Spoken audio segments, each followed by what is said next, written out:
Vamos a dar inicio con el mensaje que esta mañana quisiera compartir con ustedes. Tiene como título, La luz que en las tinieblas no resplandece. Les voy a pedir por favor que abran sus Biblias en el libro de Judas. Es el penúltimo libro de la Biblia. Si bien es cierto, hoy vamos a continuar con nuestro estudio de Primera de Reyes, pues creo que ya han sido ustedes, han confirmado cómo Dios, pues muchas veces antes de exponer su palabra en el libro que estamos estudiando, pues nos regala el corazón de la enseñanza en alguno de los otros libros que solamente confirma que Él es el autor de toda la Escritura. Entonces, el libro de Judas, capítulo 1, versículo 3, dice así: Amados, por la gran solicitud que tenía de escribiros acerca de nuestra común salvación, me ha sido necesario escribiros, exhortándoos que contendáis ardientemente por la fe que ha sido una vez dada a los santos. Está escribiendo un hombre llamado Judas. No es Judas el apóstol, pero es Judas, uno de los hermanos de nuestro Señor Jesucristo. Él tuvo cuatro hermanos menores, y Judas es uno de ellos. Está escribiendo alrededor del año 65-68 de la era, en tiempos donde la verdad bíblica ya a tan poco espacio dentro de la historia está sufriendo ataque. El Señor Jesucristo no tenía todavía 40 años de haber ascendido al cielo y ya la verdad bíblica está siendo duramente atacada. Quizás la estrategia de Satanás es frenemos esto antes de que crezca. Los creyentes estaban bajo severo ataque político dirigido desde Roma, pero sobre todo ataque espiritual dirigido por el príncipe de este mundo. Los líderes del cristianismo están siendo asesinados uno por uno. Ya conocemos el caso de Esteban, primer mártir de la iglesia, el caso de Jacobo, también muerto, el caso del apóstol Pablo, también muerto, el caso del apóstol Pedro, también muerto, y así uno por uno todos los apóstoles terminaron martirizados, algunos decapitados, otros crucificados. El apóstol Juan es el único que logra llegar prácticamente hasta el final del siglo, sin haber sido todavía muerto. Pero eso es lo que está viendo Judas en el año 68, una iglesia que está siendo exterminada y la palabra que están compartiendo está siendo alterada para que pierda su efecto. Y la continuidad del cristianismo está en severo riesgo. Y aquí Judas llama a la iglesia a pelear. En medio de la batalla, le dice, levántense y velen por la verdad del evangelio, sin temor. Por eso tuvo gran solicitud para escribirles. De hecho, esta carta de Judas en sí no es una epístola como conocemos las otras, sino es una especie de predicación escrita. Es como si Judas hubiese tenido la oportunidad de congregar a la iglesia y compartirles una predicación. Judas llama a cada creyente, no solamente los de hace 2000 años, sino a cada creyente de la historia, a asumir su responsabilidad de conocer, estudiar y compartir la verdad de la Escritura sin importar el precio. Es cierto, nuestros compañeros están siendo asesinados, pero eso no nos va a limitar de continuar hablando la verdad. Se han levantado falsos maestros, es cierto, pero eso tampoco nos va a limitar, y Judas los invita a seguir adelante en el proyecto de ser fieles hasta el final. Morir para Cristo no cuesta nada, dice Judas, pero vivir para Cristo cuesta todo. Bienaventurados sois cuando por mi causa os vituperen y os persigan y digan toda clase de mal contra vosotros mintiendo. Gozaos y alegraos, porque vuestro galardón es grande en los cielos, porque así persiguieron a los profetas que fueron antes de vosotros, dice Mateo 5, 11 y 12. Hoy Dios nos expone a un llamado a ser luz en medio de las tinieblas. Si esta exhortación de Judas era real hace 2000 años, ¿cuánto más ahora? Donde la maldad gobierna, donde el mundo impío es el que dicta la pauta de la sociedad, donde hoy el estándar de lo bueno ha sido nuevamente recategorizado y lo malo pareciera que es lo bueno. Y aquellos que queremos vivir con principios, con moral y vivir en la verdad, pareciera que somos los que debemos ser encerrados. Un llamado nos hace la palabra de Dios a confrontar la falsedad y a contender por la verdad bíblica. Nos hace un llamado a discernir de manera personal la verdad de la mentira, a saber identificarla, a exponerla y a defenderla. Judas le está diciendo a la iglesia, no hay creyentes en la iglesia de Jesucristo que estén solamente sentados en una banca recibiendo. Cada creyente de la iglesia de Jesucristo tiene una responsabilidad de conocer la verdad, de saber defenderla, de saber enseñarla, de saber compartirla, de tener claras sus convicciones y vivir para ellas. No existe el creyente pasivo. Hace unos minutos hablábamos de esta iglesia de la Odisea y la exhortación que hacía el ángel. Y les decía, ojalá fueras frío o caliente, pero no tibio. Estar tibio es una característica de la iglesia que ha perdido su norte. Soy una parte, sí, pero una parte no. Quiero a Cristo, pero también quiero el mundo. Y procuro ver cómo lo logro balancear de manera en que las dos cosas coexistan. Y no existe tal iglesia. Esto solamente nos pone en contexto o nos da una introducción, porque estamos hoy empezando a prestarle atención al reinado del norte. Habíamos seguido el reinado del sur en Jerusalén.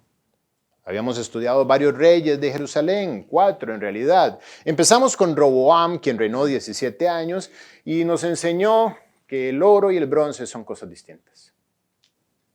Aprendimos del dolor de Jerusalén, cuando este hombre trató de cambiar el brillo genuino de los tesoros eternos por el falso brillo de los tesoros del mundo. Y después de Roboam vino su hijo Abías, sin pena ni gloria. 3 años reinó, y la Biblia lo único que dice es que siguió el mal ejemplo de su padre. Y después de Abías se levanta su hijo Asa durante 41 años. Y de Asa aprendimos los principios que gobiernan detrás de las pruebas. 3 principales pruebas hubo en la vida del rey Asa, y nosotros entendimos que la prueba vendrá y que se espera algo del creyente en medio de la prueba.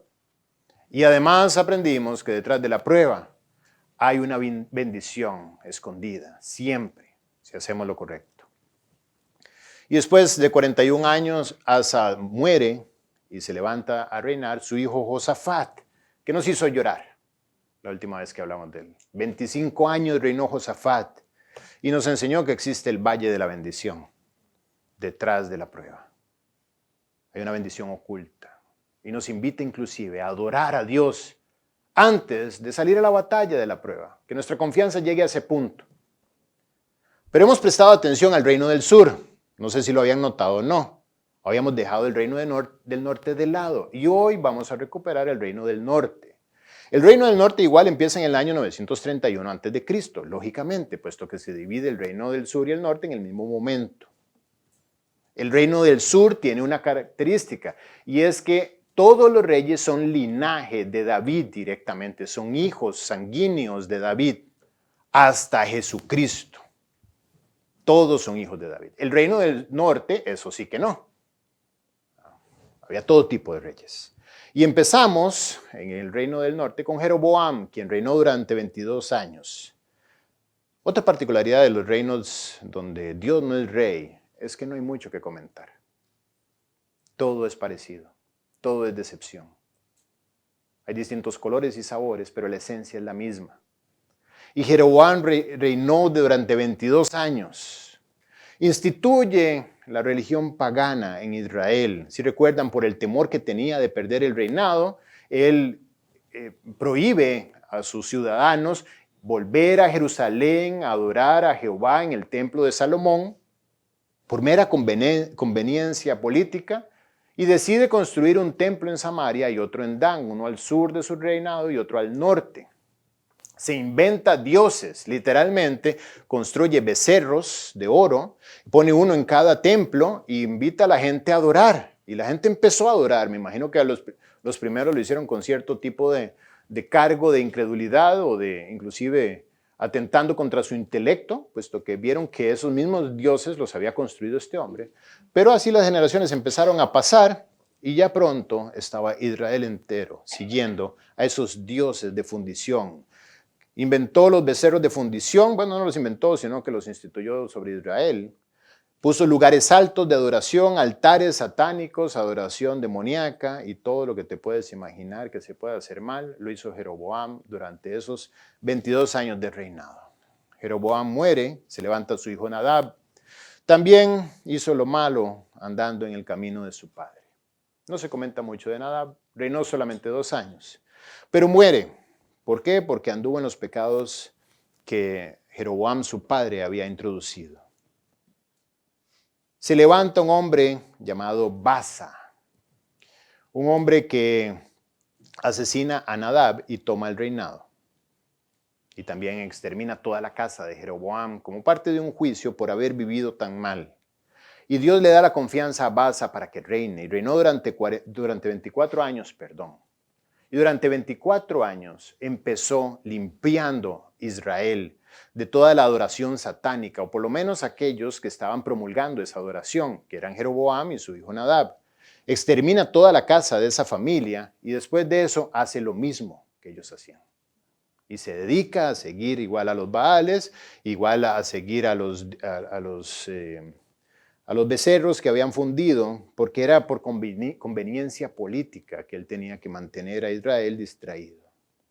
Durante 24 años reina y su siervo, muere, la Biblia no explica exactamente el momento en el que muere, pero se levanta su hijo Ela. Ela reina solamente 2 años y muere borracho en manos de su siervo Zimri. Zimri, que conspira contra él, lo mata y toma la casa y empieza a reinar. Y Zimri reina durante 7 hermosos días, hasta que se suicida. La particularidad de una vida donde Dios no está a la cabeza es el hombre desesperado. Quiero que siempre que analicen la vida de un hombre que no conoce al Señor, vean la marca del engañador detrás. Satanás tiene una marca. Primero le hace creer al hombre que puede vivir sin Cristo. Y después de eso, cuando el hombre recoge la mala siembra de haber vivido sin Cristo, Satanás le ofrece la salida que lo destruye. Zimri se suicida. El formato lo dejó claro Satanás con Judas. Le hizo pensar que todas esas enseñanzas que durante 3 años y medio escuchó eran lindas, pero no eran para él. Él podía vivir a su manera. Él podía codiciar lo que quería a su manera. Está bueno ese mensaje para el resto del grupo, está bueno para mis papás, pero yo puedo vivir a mi manera, pensó Judas. Trató inclusive de sacar provecho. Habrá quienes digan, me gusta la iglesia, pero porque las muchachas son bonitas.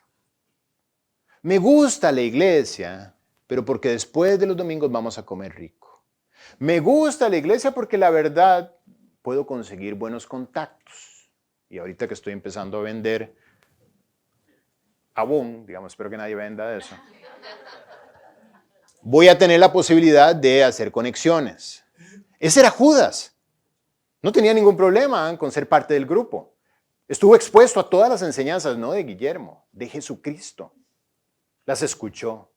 Algunas dijo, wow, qué lindo suena eso, qué lindo, pero nunca abrió su corazón para que eso fuera para él. Y mientras tanto, Satanás lo estaba guiando y guiando y guiando en el endurecimiento hasta el día donde le hizo la propuesta para que ahora sí alcanzara aquello que codiciara y entregó a Jesucristo.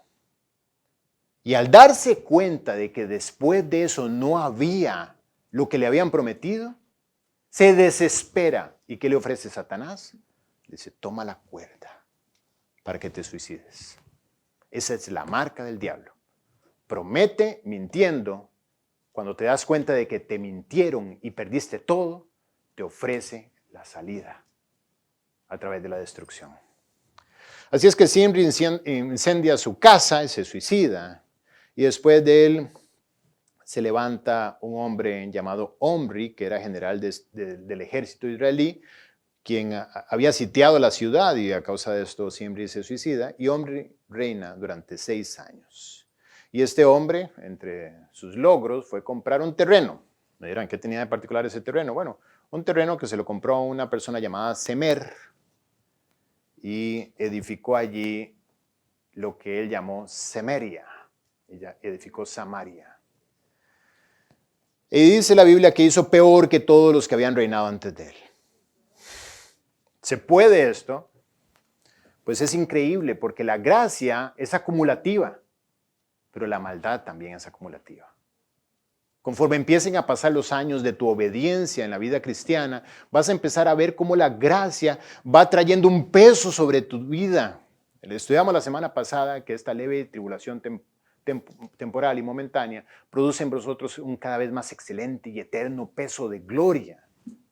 La gracia se va acumulando sobre tu vida al punto en que ya tú ves lo eterno delante de ti, y todo es una ocasión para buscar lo eterno. Pero cuando tú decides vivir al contrario de lo que Dios dice, también vas acumulando maldad, vas acumulando desgracia. Y todos estos hombres, estos primeros 6 reyes, fueron acumulando desgracia sobre Israel, hasta que se levanta el 7º de los reyes de Israel, donde nos vamos a detener. El rey Acab. El rey Acab reina durante 22 años. Estamos viendo lo que pasó durante los primeros 7 reyes de Israel, que nos dejaron 56 años de retroceso total en lo que ya Dios había logrado sobre Israel. 56 años de retroceso, 7 generaciones de reyes acumulando maldad y viviendo como el mundo que les rodeaba. Dice Primera de Reyes, capítulo 16, versículo 29 en adelante. Comenzó a reinar Acab, hijo de Omri, sobre Israel en el año 38 de Asa, rey de Judá. Y reinó Acab, hijo de Omri, sobre Israel en Samaria 22 años. Curiosamente, él empieza a reinar en el reinado de Asa. Si leen los libros de Reyes y de Crónicas, van a dar cuenta que siempre los reinados, cuando se habla de fechas, hacen referencia al rey que estaba en el otro reinado. De esta manera te vas dando cuenta dónde calza exactamente en la historia el reinado de que estamos hablando. Y curiosamente, este rey Acab empezó a reinar en el reinado de Asa, aquel Asa que nos enseñó acerca de las pruebas. Y después, la mayor parte de su reinado fue durante el reinado de Josafat. Mientras Josafat era el rey de Jerusalén, Acab estaba reinando en el norte. De hecho, comenté yo cuando hablé de Josafat que hubo un momento donde prácticamente tropezó, donde estuvo cerca de perder el plan de Dios para su vida por hacer alianza con el rey del norte, porque hizo alianza con Acab. Eventualmente hablaremos más de esto, pero hizo una muy mala alianza Josafat, donde casi pierde la vida inclusive en una batalla. Dice, y reinó Acab, hijo de Omri, sobre Israel en Samaria 22 años. Y Acab, hijo de Omri, hizo lo malo ante los ojos de Jehová, más que todos los que reinaron antes de él. Porque le fue ligera cosa andar en los pecados de Jeroboam, hijo de Nabat. Y tomó por mujer a Jezabel, hija de Baal, rey de los Sidonios, y fue y sirvió a Baal y lo adoró. Hablamos que la desgracia también se va acumulando.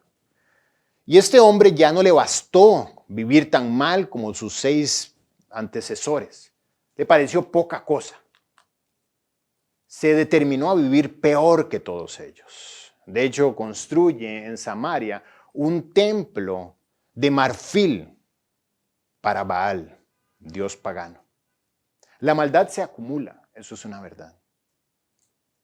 Y sus padres estaban aportando en la futura maldad de su hijo. Quiero que entiendas algo, padre. Cuando veas basura en tu celular, estás construyendo la herencia que le dejarás a tu hijo. Tu hijo empezará ahí. La disposición de él para la maldad la defines tú en tu propia maldad. Y esto lo digo para que temas. Porque si amas a tus hijos, vas a cuidar tu vida privada. Porque tú mismo estás poniéndole el piso. Lo que es tu techo será su piso. La peor de tus aventuras, la que ya tú dices, ya pasé la raya, para él será lo normal. Y este principio lo vemos aquí, donde Acab dice, me parece poco andar en los pecados de mis padres. E hizo lo peor. Se casó con esta mujer que además no le ayudó en lo más mínimo. Hablaremos de ella más adelante. Pero ella, la Biblia la cita como el tipo de la religión pagana. Tanto que en Apocalipsis Dios hace referencia a Jezabel como tipo de la religiosidad, de la idolatría. Ella era hija de un hombre Ed-Baal, que significa su nombre, el suegro de Acab, que escogió la familia en la que escogió meterse. Su suegro se llama Ed-Baal, que significa Baal vive. Rey de la parte fenicia, donde está Tiro y Sidón, al norte de Israel, todavía hoy existe. Y era sacerdote de Baal y Astarot, su suegro. Y su hija era una muy buena discípula de su padre. Y además una mujer de un temple increíble que movía a su esposo y lo sabía guiar hacia lo que era incorrecto. E hizo altar a Baal en el templo de Baal que edificó en Samaria. Hizo también Acab una imagen de acera, haciendo así Acab más que todos los reyes de Israel que reinaron antes que él, para provocar la ira de Jehová, el Dios de Israel. La misericordia, es cierto, está en la senda de aquellos que viven en la entrega. Si entregas tu vida a Cristo, cosecharás misericordia. Ciertamente el bien y la misericordia me seguirán todos los días de mi vida, dice el Salmo 23. Es una ley, no te la puedes quitar. Como aquellos dos perros pastores que persiguen el rebaño y por más que las ovejas quieran apartarse del rebaño, los perros pastores lo van a perseguir para meterlos en el rebaño de una manera increíble y preciosa. Hay carreras, competencias de pastores y perros para ver quiénes de manera más rápida pueden meter todo un rebaño en un redil y moverlo de uno al otro, etcétera, solamente con las instrucciones que le dan a los perros. Bueno, la Biblia cita el bien y la misericordia como aquellos perros guardianes que siguen al rebaño de Jesucristo, donde Jesús es el pastor. Y si tú eres una oveja de ese rebaño, el bien y la misericordia te van a perseguir, quieras o no, y te van a guardar a salvo. Pero cuando no vives en la entrega, sino que al contrario, vives determinado a ser indiferente y a desobedecer, entonces en esa senda te encontrarás la ira de Dios.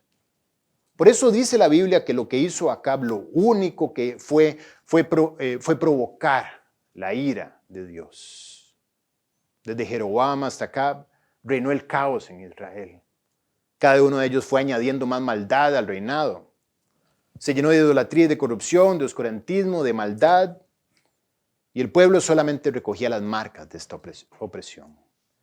Y las barreras espirituales que rodeaban a aquella nación empezaron a debilitarse, lógicamente. Y pronto las influencias externas de los pueblos alrededor empezaron a filtrarse a través de las fronteras. Y ya no había ninguna barrera. Y así Israel empezó a vivir como sus vecinos. Cuando hablamos de Baal, estamos hablando del ídolo que tenía Canaán desde antes de que Israel estuviera ahí. Ellos solamente copiaron el Dios de sus vecinos. Si quisiéramos hacer esto práctico, podríamos comparar a Israel con nuestros hogares cristianos. La presión de los pueblos externos, que significó para Israel, es la presión del mundo externo, que significa para los hogares cristianos hoy en día.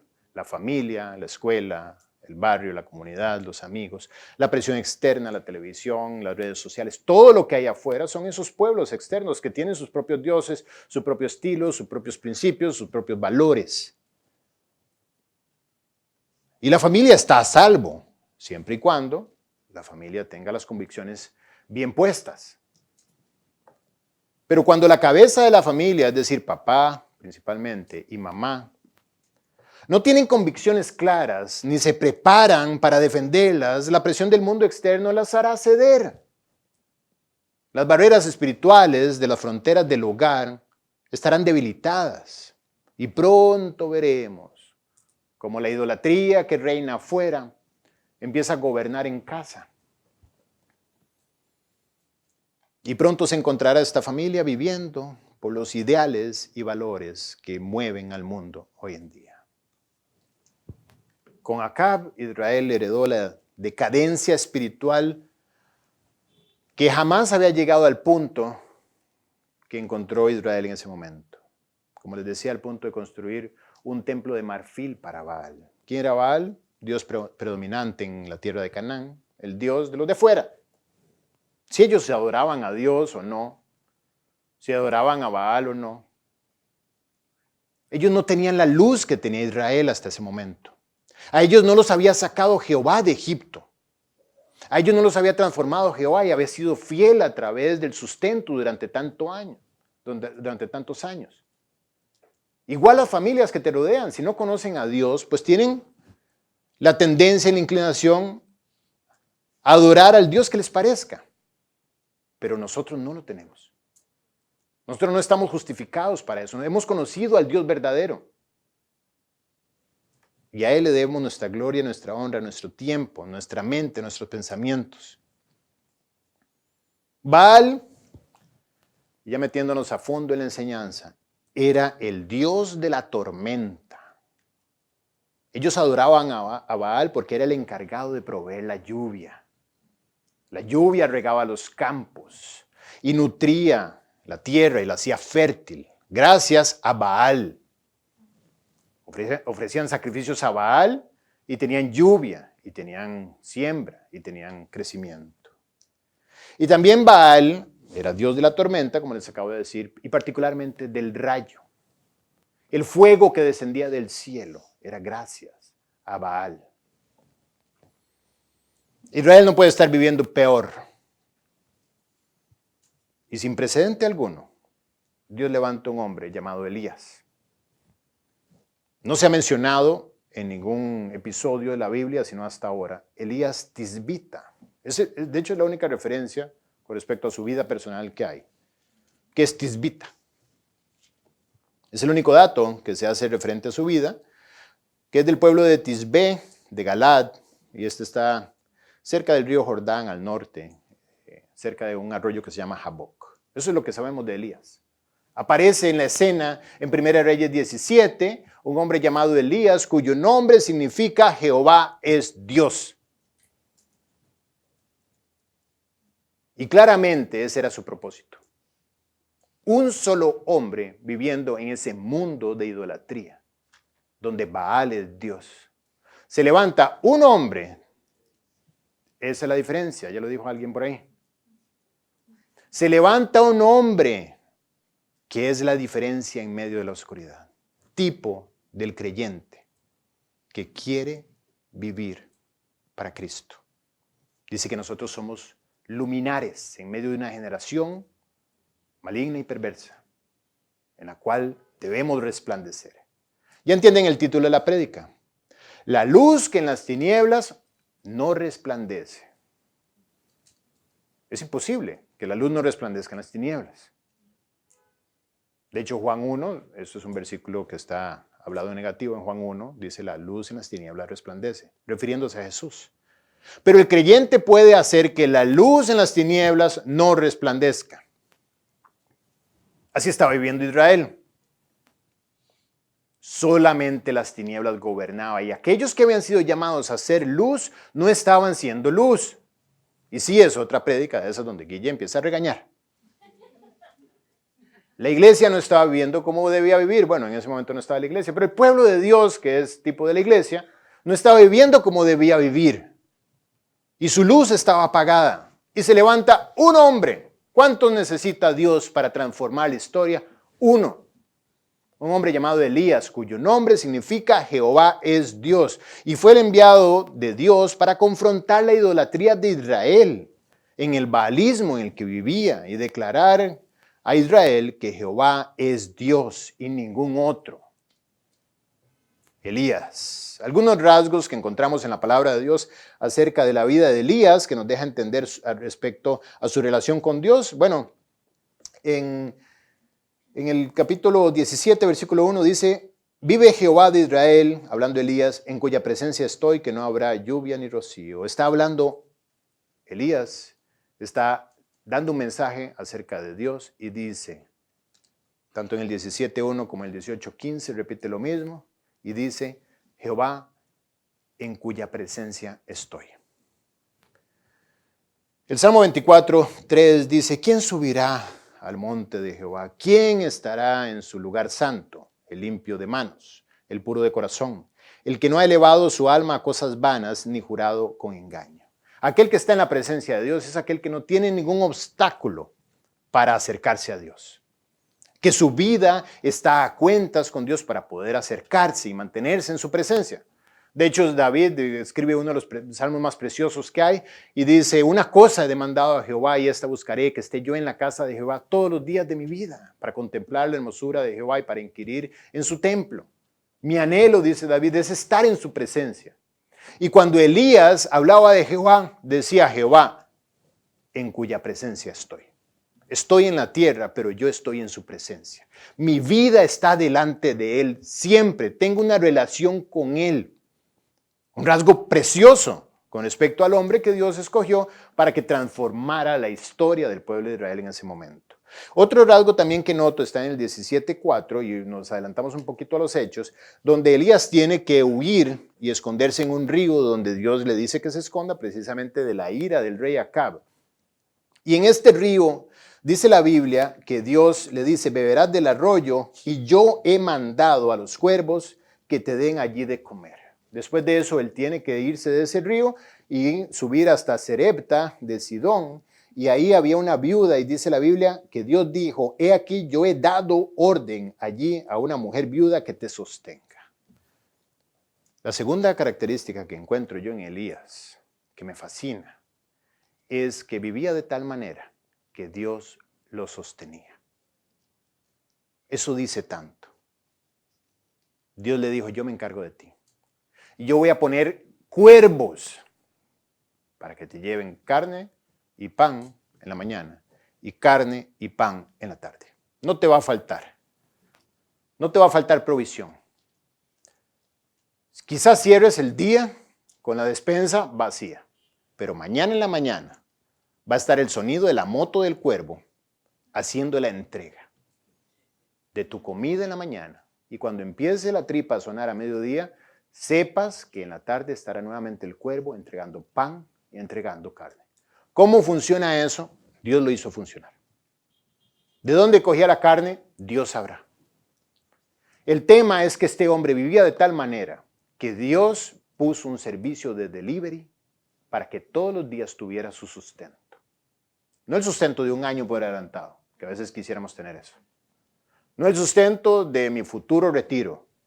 Eso es el futuro, dice Dios. Pero quiero que sepas que cada día su afán y que aquellos hombres que son especiales para Dios, Dios los sostiene. Es parte de su fidelidad. Y estos hombres exaltan la grandeza de Dios con sus vidas. Porque le dicen al mundo, si Dios sostiene las aves del campo, si sostiene los lirios, los viste como los viste, ¿cuánto más a nosotros que somos sus hijos? Así es que le dio la orden a los cuervos, más adelante le dio la orden a esta viuda, de que lo sostuviera y así lo hizo. Y otro punto que me parece fascinante en la vida de Elías es el que menciona precisamente esta viuda más adelante, donde dice, sé que la palabra de Jehová es verdad en tu boca. Después de cierta situación que ella experimenta, donde Elías ora y ella ve la respuesta de su oración, Y ella concluye que todo aquello que había escuchado de la boca de él era verdad. Quiere decir que era un hombre que andaba con la verdad en su boca, que habló, que enseñó, que proyectó a través de su vida que Dios es real. Ese era Elías. Son ciertos aspectos que podemos entresacar de la Escritura que nos hablan acerca de la relación que él tenía con Dios. Hay otros aspectos también que nos hablan de su carácter cristiano. Era valiente, tan valiente como para pararse delante del hombre más malo que está en ese momento gobernando sobre todo el pueblo de Israel. Pararse a decirle un mensaje que Dios le envía sin temer por su cabeza. ¿Cuántas veces tememos ni siquiera hablar, sino solamente compartir un folleto? ¿Qué van a pensar de mí? Me van a dejar de hablar. Van a creer que soy un pandereta. Van a creer que soy un religioso. Van a creer que soy esto, soy lo otro. Van a creer que yo no soy cool. Van a creer que ya yo me hice raro. ¿Cuánto dudamos? Y nuestra cabeza no está en juego. Y Dios levanta en un reinado que es totalmente inmoral, satánico y lleno de adoración demoníaca, a un hombre para que vaya a decirle al rey que está mal. Tienes que ser valiente. Tienes que confiar en que Dios es verdadero. Y así se levanta Elías, tanto en el 17:1, y le da este mensaje al rey Acab, diciéndole, viene una disciplina por tu mala vida, y tú cargarás con las consecuencias. Tenía coraje para ser un digno embajador de la palabra de Dios en esta tierra. Llevó las noticias de la disciplina que vendría sobre Israel. Elías confronta al rey y la postura de Elías frente a Acab me hace pensar a mí en su coraje y lo que tuvo que hacer para representar dignamente a Dios. Vamos a entrar entonces en contexto de lo que está pasando detrás de esta escena. Israel no era un pueblo cualquiera. Por eso Elías no fue a hablar a Canaán, por eso Elías no fue a hablar a Egipto. Israel era el pueblo de Dios, así como la iglesia es el pueblo de Dios hoy en día. Y Dios tenía, por supuesto, un cargo especial por Israel, así como lo tiene por la iglesia hoy en día. Había redimido a Israel y lo había sacado de Egipto para traerlo a la tierra prometida, dentro de un pacto. Si yo soy tu Dios, entonces yo voy a ser tu proveedor en todo. Pero si me abandonas, te voy a abandonar. Y en Levítico 26, Dios deja claras las reglas que iban a ellos a recoger, las consecuencias que iban a recoger si vivían en indiferencia y en desobediencia. Y también lo que iban a recoger si vivían en bendición. Levítico 26 lo pueden escuchar y leer luego en su casa. Hoy solamente voy a hacer referencia a una de las 7 consecuencias que Dios advirtió que vendrían a causa de la desobediencia, si Israel vivía en desobediencia, que está en Levítico 26, 19. Dice que el cielo será como hierro y la tierra como bronce, es decir, la tierra sin fruto, si ellos decidían vivir en desobediencia. Y quiero aclarar antes de entrar en profundidad, ¿a qué se refiere Dios con este concepto de contender, de confrontar, al cual nos está invitando? Decía Judas, para que contendáis ardientemente por la fe que nos es dada. Se está refiriendo a presentar defensa. Está refiriéndose a que nosotros debemos vivir como creyentes que están preparados para presentar defensa, eso sí, con mansedumbre y reverencia, ante todo aquel que demande razón de la esperanza que hay en nosotros. No está hablando que tenemos que ir a buscar pelea por la fe. No está hablando que tengo que ir a buscar yo a todas las personas que están viviendo distinto a como pienso para hacerles saber que están pensando mal. Sino para que yo sea consciente, cuando Él me abre una puerta para que yo exponga la razón de mi fe, lo pueda hacer. Dice, basta ya el tiempo pasado para vivir como agrada a los gentiles. Contender correctamente es saber que no vivo para agradar a nadie. Basta ya el tiempo pasado para vivir como agrada a los gentiles, andando en lascivias, concupiscencias, embriaguez, orgías, disipación y abominables idolatrías, marcas de nuestra vida anterior. Dice a estos, a los gentiles, a los que viven fuera del gobierno, en el corazón de Dios, Dice, a esto les parece cosa extraña, que vosotros no corráis con ellos en el mismo desenfreno de disolución, y os ultrajan, hablan mal de ustedes, los persiguen, pero ellos darán cuenta al que está preparado para juzgarlos. Pero para nosotros la instrucción es, ya basta el tiempo de tratar de agradarlos. No voy a hacer lo posible para desagradarlos, eso sí, pero cuando Dios me dé la oportunidad de exponer la razón de mi esperanza, debo hacerlo. Dice la Biblia que nosotros somos real sacerdocio, nación santa, pueblo adquirido por Dios con un propósito para que anunciemos las virtudes de aquel que nos llamó de las tinieblas a su luz admirable. El propósito de todo lo que Él hizo por nosotros es que nosotros anunciemos sus virtudes. Entonces hay escenarios donde Él nos va a pedir que anunciemos sus virtudes. Y es ahí donde, como Acab, tenemos que levantarnos con nuestra vida, como Elías, para levantarnos con nuestra vida a decir, Dios vive, Jehová es Dios y Él está vivo. No es un Dios de religión, es un Dios verdadero que gobierna mi vida y me ha encendido como una luz. Eso es contender. Oye Israel, dice Deuteronomio 20, vosotros os juntáis hoy en batalla, contra vuestros enemigos. Y no desmaye vuestro corazón, no temáis, ni os azoréis, ni tampoco os desalentéis delante de ellos. Azorarse es un concepto que pocas veces se escucha. Es padecer temor. ¿Por qué pensarán de mí? De modo que me paraliza. ¿Qué pensarán de mí si digo la verdad y me paralizo? Dios habla de un hombre llamado Apolos en Hechos capítulo 18 en adelante. Dice que Apolos era varón elocuente, poderoso en la escritura. Este había sido instruido en el camino del Señor y siendo de espíritu fervoroso hablaba y enseñaba diligentemente lo concerniente al Señor. Y más adelante dice, con gran vehemencia refutaba públicamente a los judíos, demostrando por las escrituras que Jesús era el Cristo. Cuando habla de gran vehemencia, tuve que detenerme a hacer un análisis de esa palabra. No es muy común.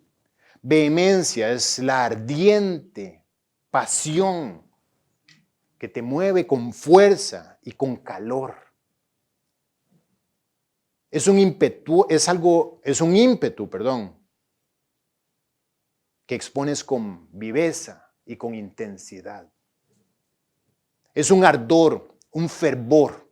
Cuando la Biblia habla de ferviente, lo leíamos ahora en Judas, en el primer versículo que leímos. Y ahora dice que este hombre Apolos tenía un espíritu fervoroso. Está hablando de lo que sucede con el agua cuando llega a 99 grados. Empieza a hacer burbujas y a hervir. Que lo que tú crees hierva cuando lo compartes. Me hablaban de un predicador que tenía a sus discípulos y los estaba enseñando a predicar. Entonces se sentaba en la primera fila y después de eso les daba una nota.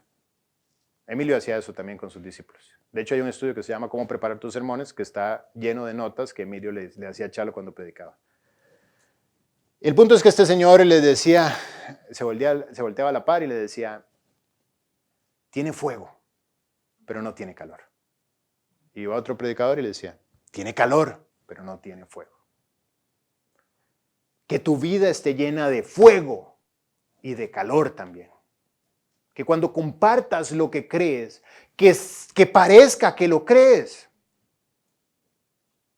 Que no hables con liviandad de lo que crees. Eso es tener un espíritu fervoroso, que está a punto de ebullición en tu corazón, lo que crees. ¿Por qué los creyentes, y ahora sí me meto en el corazón de la enseñanza, no están preparados para defender sus convicciones? ¿Por qué no defienden sus convicciones? ¿Por qué son tenues delante del mundo? ¿Por qué no como Elías se levantó delante de Acab? ¿Por qué nosotros no podemos levantarnos delante del mundo? Como les digo, no andar buscando contienda. Pero cuando el mundo exige razón de la esperanza que hay en nosotros, ¿por qué somos débiles? ¿Por qué no podemos tomar la postura que debemos? Bueno, rápidamente levanté 10 razones que justifican eso. Quizá algunas se solapan con otras, pero bueno. La primera, los tiempos están cada vez más difíciles, eso es cierto. Están cada vez más perversos. Se ha multiplicado la maldad en el mundo. Hay lineamientos inmorales por todo lado. Hablaba ayer con los jóvenes, con los discípulos jóvenes, y les decía, ¿qué harías cuando llegues a la empresa y la carrera de tu vida después de sacar tu licenciatura, tu maestría, y te ofrezcan el título de gerente general de aquella compañía que siempre has soñado y luego te digan que tienes que implementar lineamientos que van en contra de tus convicciones? ¿Hasta qué punto estarías tú dispuesto a seguir adelante? Y te tengo una noticia, no quiero hablar de manera hipotética, porque esto va a suceder. Tus convicciones van a ser probadas. El mundo cada vez está más difícil. Segundo punto, hay un marketing de lo perverso. En todo tiempo, en todo lugar, a toda hora, para cada persona, para todos, de todo está la exposición de lo que es incorrecto. Hace falta abrir medio ojo y ver media valla publicitaria para que te des cuenta de que este mundo tiene otro modelo de pensamiento. Tiene otra forma de pensar. Sin meterme en este tema, tiene una doble moral. Los hombres son llevados a juicio por agresión física y sexual, lo cual me parece correcto. Sin embargo, las vallas publicitarias están llenas de mujeres semidesnudas o completamente desnudas. En una de las sastrerías que más me gusta de acá, tengo que entrar a cambiarme al closet donde te cambias, y yo sé que no puedo volver a la pared por la foto que hay. Sin embargo, eso es aceptado moralmente por la sociedad. Pero cuando se recoge el fruto de que los hombres tratan a las mujeres como objetos para su satisfacción, ahí aplica la regla de la condena. El mundo no sabe a dónde los llevan sus principios falsos. Tercer punto. El creyente no defiende sus convicciones porque desconfía de lo que cree y teme ser defraudado. No está claro. Cuarto punto. La presión social con argumentos cosméticos que satisfacen algunos oídos superficiales y que confunde a los que no tienen una raíz sólida. La Biblia está escrita por hombres. Y el creyente que no tiene raíces sólidas y no sabe defender sus convicciones, dice, uy, sí, ¿verdad? Está escrito por hombres. ¿Y ahora qué hago? ¿Dónde consigo una Biblia que no sea escrita por hombres?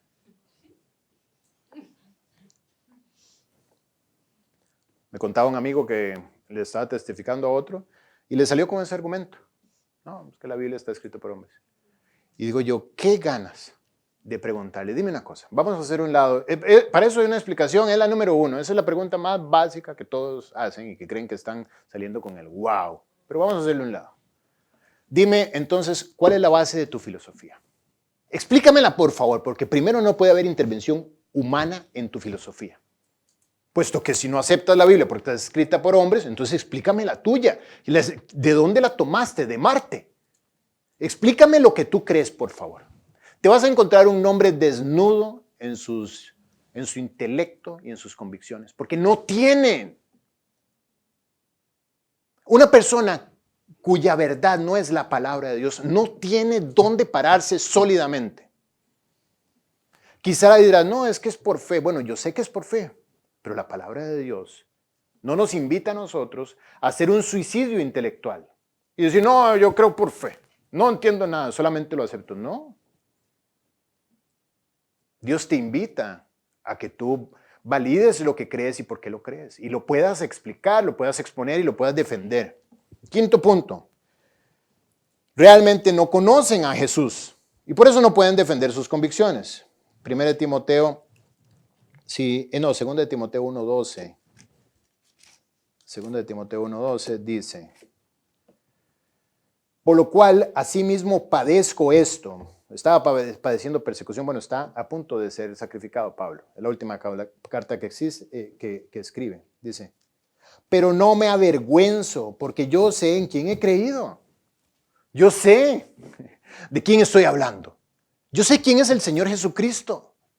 Por eso puedo hablar de Él, puedo defender los argumentos en los cuales mi fe está sólida. Sexto, y esto es culpa de la iglesia y de los líderes de la iglesia, la predicación es superficial. y estimula las emociones, pero no alimenta las convicciones.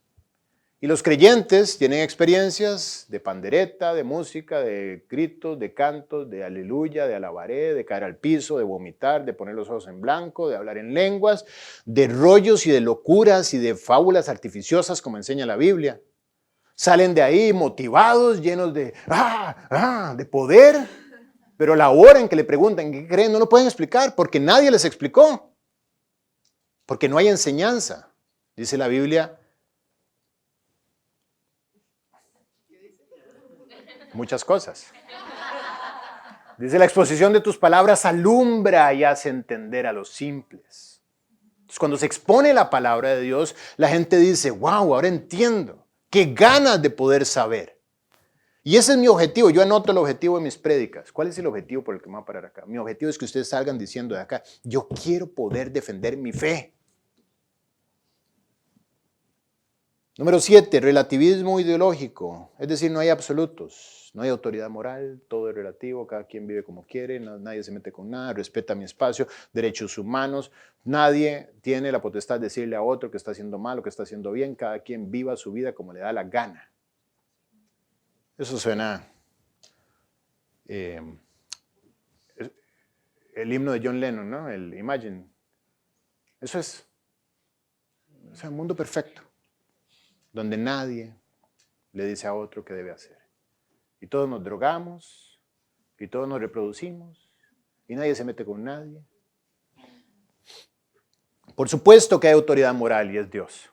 Por supuesto que hay una guía moral, es la palabra de Dios. Y no hay nada de malo en decirlo. ¿Por qué titubeas a la hora de decir, sí hay una verdad, es Jesucristo? Sí hay una esperanza, es nacer de nuevo. Sí la hay. Hoy el que tiene la verdad teme compartirla y el que tiene la mentira habla con toda autoridad de la mentira. Y hay un mes del orgullo gay. Y qué orgullo estar en la mentira. ¿Y dónde está el creyente orgulloso de portar la palabra de Dios?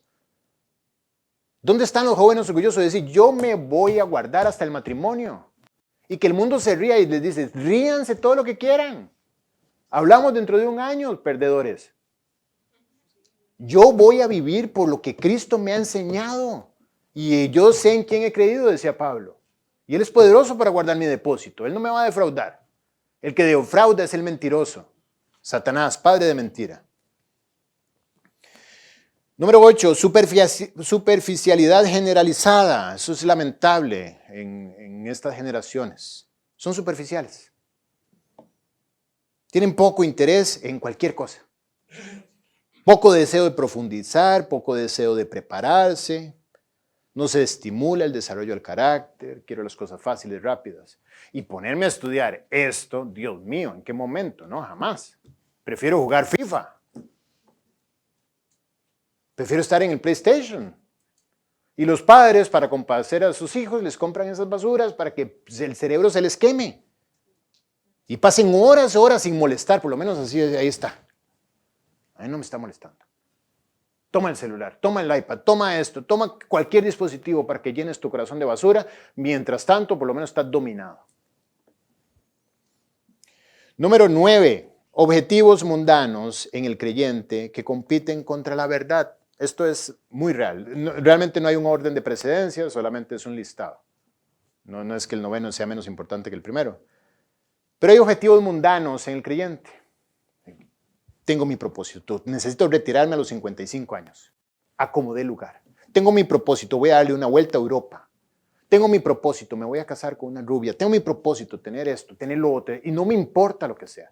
Resulta que conozco a Cristo, pero sigo con esos propósitos de conseguir, de alcanzar, acomodé lugar. Entonces, en el momento en que me ofrecen algo que va en contra de mis convicciones, pero aquello que me ofrecen está alineado al objetivo que tenía, ahí hay un problema ético. ¿A quién, a cuál Dios vas a obedecer? Me ofrecen el mal negocio, pero que me permite tener los fondos que siempre he querido para ahora sí tener estabilidad. Poder pagar el crédito, poder arreglar la casa, poder viajar a Europa, poder hacer lo que yo pensaba que tenía que hacer para ser completo. Y Dios lo va a permitir que te lo pongan enfrente para que te definas a quién sirvas. pero no puedes servir a dos señores. Y número 10, los creyentes no saben defender sus convicciones porque no tienen convicciones. Así de básico. No sé en qué creo. No sé en qué creo. Mucho menos lo puedo defender. Bien, volvemos a Elías. ¿Qué pasó con nuestro amigo Elías? Dice que Acab convocó a todos los hijos de Israel. Bueno, Elías se levanta en 1 Reyes 17 y le dice al rey Acab: vive Jehová, Dios de Israel, en cuya presencia estoy, que no habrá lluvia ni rocío en estos años, sino por mi palabra. Viene la consecuencia. Deuteronomio, Levítico 26:3, el cielo será como hierro y la tierra como bronce. No va a caer una gota de agua del hierro y la tierra no va a dar un solo fruto de la semilla, porque va a ser como si tire semillas sobre el bronce. Estaba dicho por Dios desde Levítico y aquí viene la consecuencia. Elías se levanta delante de Acab y le dice: por Dios, en cuya presencia estoy, que no va a caer una gota de lluvia hasta que yo lo diga. Me voy, rey. Y se fue y tuvo que huir. 3 años y medio, sabemos, dice aquí en 1 Reyes, que por muchos días, pero 3 años y medio nos deja saber Santiago 5:16, más o menos, nos dice que durante 3 años y medio no llovió. Por supuesto, el precio de la cabeza de Elías era altísimo, encontrar a este hombre para que hiciera que lloviera, porque no iba a llover hasta que Elías dijera: ahora sí va a llover. Por supuesto, Dios estaba usando a Elías para mostrar a Israel una lección. Y aquí es donde estamos ahora sí, 1 Reyes 18:20. Entonces Acab, después de que encontró a Elías le dice: vamos a hacer algo, rey. Convoca a todos los profetas de Baal. ¿Quién era Baal? ¿El dios de qué? El dios del trueno, el dios de la lluvia, el dios que hacía germinar las semillas con el agua, y el dios del fuego que descendía del cielo. Y le dijo: tráeme a todos sus 450 payasos. Yo solo, dice Elías. Convócalos al Monte Carmelo. Probablemente fue algo así. Quizás digan: Guille, ¿qué te pasa? Si sabes que Elías es conocido en Israel como el profeta malhumorado. Tenía un carácter y un temperamento. Estuve ahí en el Monte Carmelo donde sucede esta escena. Ahí Dios digo, no es que vayas a encontrar algo cuando vayas a Israel. Yo no vendo a Israel como que vas a ir a completar tu experiencia espiritual. No pasa nada. Vas a devolverte como llegaste. Si llegaste lleno con tu corazón de tu relación con Cristo, regresas con precioso. Pero ahí no vas a encontrar nada como en nada externo, fuera de la palabra de Dios. Pero el punto es que ahí en el Monte Carmelo me encantó el lugar. Me encantó. Porque ahí sucedió esta escena. Y ahí hay una estatua como del tamaño de 3 metros, donde está el profeta Elías con cara de bravo, haciendo un gesto, y es el profeta malhumorado.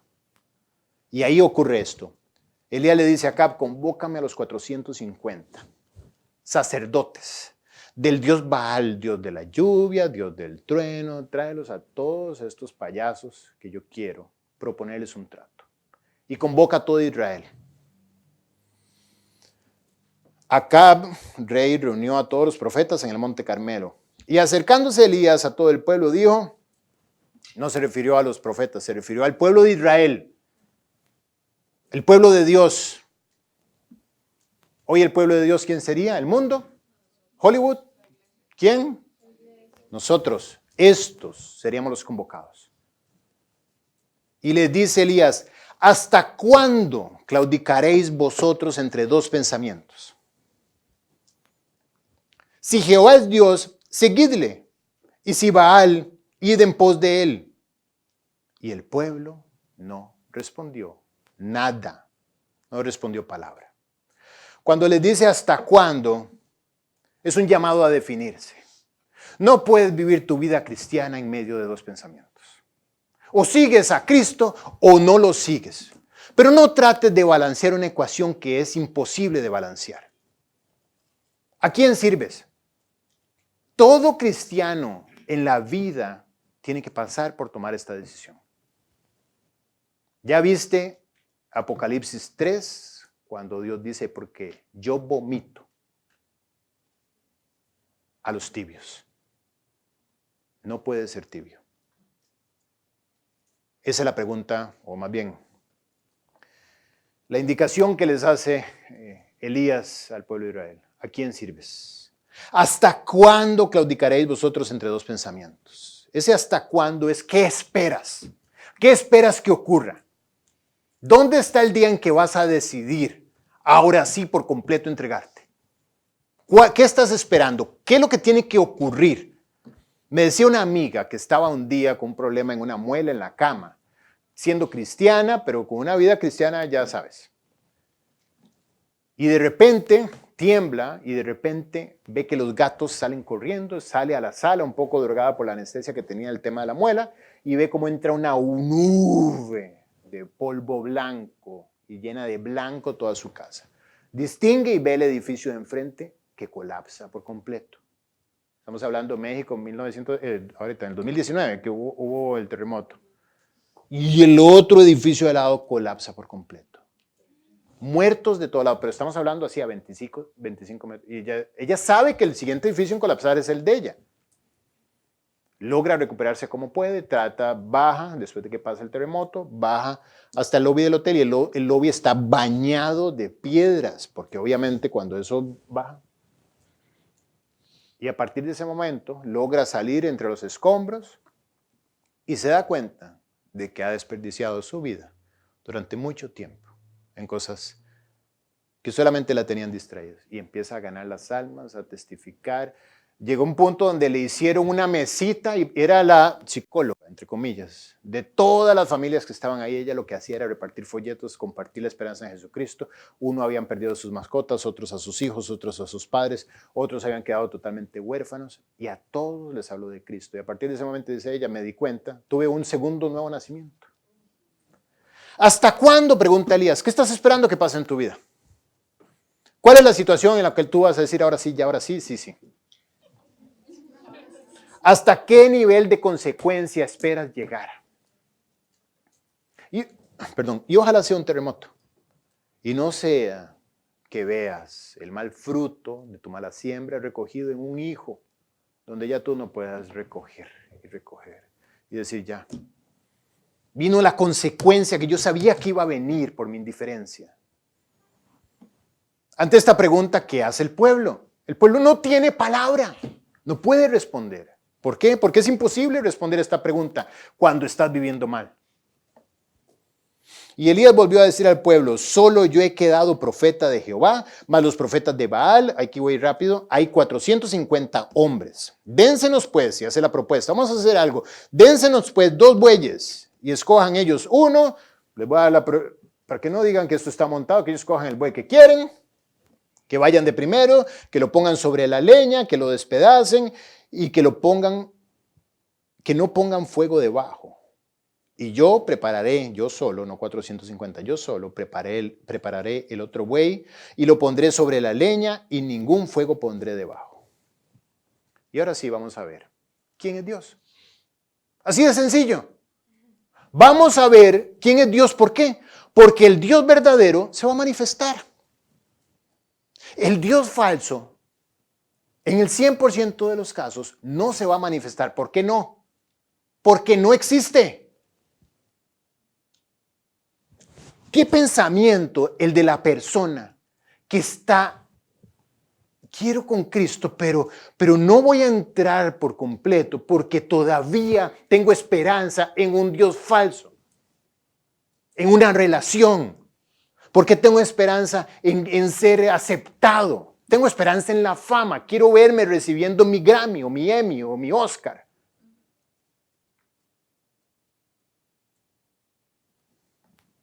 El Dios falso no va a responder porque no existe. Va a defraudar. Y dice, ahora, invocad luego vosotros el nombre de vuestros dioses, y yo invocaré el nombre de Jehová, y el Dios que respondiere por medio de fuego, ese sea Dios. Así lo resolvemos. A ver quién tiene razón, si ustedes 450 o yo solo, Elías. Qué carácter, ¿no? Qué temple, qué confianza. Y todo el pueblo respondió diciendo, bien dicho, me encanta el show, dice el pueblo, quiero verlo. Entonces Elías dijo a los profetas de Baal, escogeos un buey y preparadlo vosotros primero, pues que sois los más, e invocad el nombre de vuestros dioses, mas no pongáis fuego debajo. no. Y ellos tomaron el buey que les fue dado y lo prepararon e invocaron el nombre de Baal desde la mañana hasta el mediodía, diciendo, Baal, respóndenos, Baal, respóndenos, Baal, respóndenos. Pero no había voz ni quien respondiese. ¿Por qué? Porque no hay nadie. Entre tanto ellos andaban saltando cerca del altar, dando vueltas en su ritual. Y aconteció al mediodía, habían pasado ya varias horas. Baal, respóndenos. Yo le voy a decir a Dios, Dios, te doy lo que sea, pero llévame a ver esa escena. Y yo no voy a ver a estos tipos haciendo el ridículo. Yo quiero ver la cara de Elías. Yo quiero deleitarme viendo a un creyente confiar. Claro, es que ahora ya la escena la hemos leído y sabemos en qué termina. Pero yo quiero ver a un creyente solo en el planeta, además. 450, el reino entero, acá, todos a favor de todos cruzando los dedos, por favor, algo que pase. Y Elías sentado. Tengo que confesarte, es mi héroe. Pero no había quien respondiese. Y aconteció al mediodía, habían pasado las horas, que Elías estaba acongojado por ellos. No. Aconteció al mediodía que Elías se burlaba de ellos. ¡Qué ridículo! ¡Qué ridículo confiar en lo que no es Dios! Da risa y además dan ganas de llorar. Es una mezcla extraña. Es como un dulce, salado, dulce, agridulce. Se burlaba de ellos diciendo, no, gritad en voz alta, porque Dios quizá está meditando. A lo mejor Baal en este momento está, entonces más duro, porque no los oye. Quizá está meditando, o tiene algún trabajo, está atendiendo alguna emergencia Baal, entonces tiene que llamar más duro. Y los otros, Baal, respóndenos, quizá cada vez más duro. O quizá va de camino. Tal vez duerme y hay que despertarle. Se estaba burlando de sus convicciones totalmente ficticias. ¿Es eso válido, Guille? No estoy diciendo que se vayan a burlar en la cara de los perdidos. Pero lo que sí estoy celebrando junto con Elías es el Dios que tenemos. Que es un Dios de verdad. Que es un Dios que no defrauda, un Dios verdadero. Y ellos clamaban a grandes voces y se sajaban con cuchillos la espalda, con lancetas. Respóndenos, dejamos todo por ti. La sangre empezó a correr, hasta chorrear la sangre sobre ellos. Pasó el mediodía y ellos siguieron gritando frenéticamente hasta la hora de ofrecerse el sacrificio, 3 de la tarde. Estuvieron por lo menos 6 horas, digamos de 9 de la mañana hasta las 3 de la tarde. Pero no hubo ninguna voz, ni quien respondiese, ni escuchase.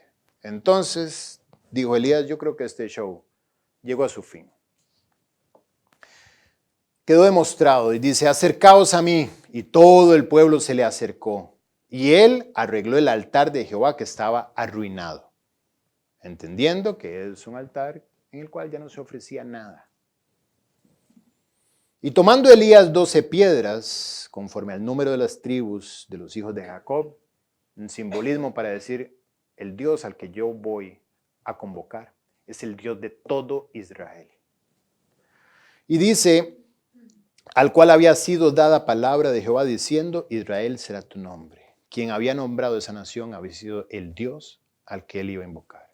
Estamos hablando de un Dios verdadero, un Dios de historia, un Dios que es conocido, un Dios que es verificable en la historia, dice Elías a Israel. Ustedes están olvidando de aquel que ha estado de la mano de todo este pueblo durante toda su existencia. Y dice que edificó con las piedras un altar en el nombre de Jehová. Después hizo una zanja alrededor del altar en que cupieran 2 medidas de grano. Una zanja de una altura aproximadamente 35-40 centímetros.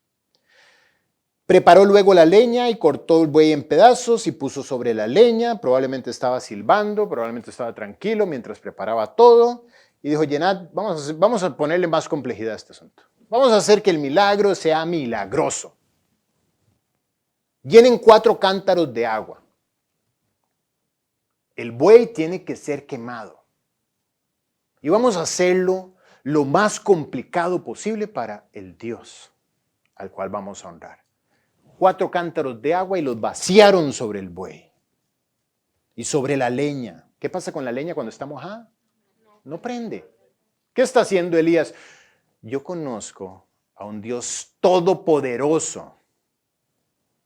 No hay milagros a medias. Mi confianza es tal que estoy en total disposición de hacérsela difícil. Dice, y dijo, hacedlo otra vez. Y otra vez volvieron a echar agua, 4 cántaros. Hacedlo la tercera vez. Y lo hicieron la tercera vez, de manera que el agua corría alrededor del altar y también se había llenado la zanja de agua.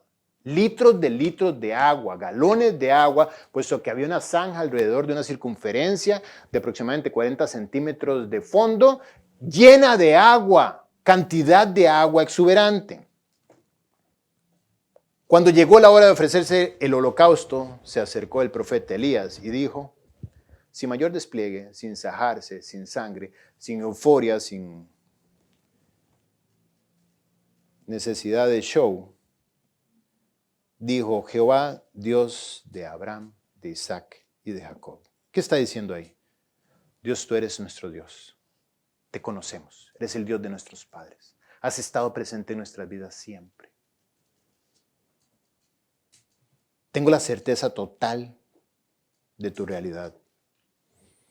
Tú eres Dios en Israel y yo soy tu siervo. Respóndeme, Jehová, respóndeme, para que conozca este pueblo que tú, oh Jehová, eres el Dios y que tú vuelves a ti el corazón de ellos. Punto final de la oración. Dice en el versículo 38, y entonces cayó fuego de Jehová y consumió el holocausto, la leña, las piedras y el polvo, y aún lamió el agua que estaba en la zanja. El fuego fue tal que hasta las piedras se quemaron, quedaron consumidas. No solo el buey, todo, hasta el agua de la zanja, quedó seca.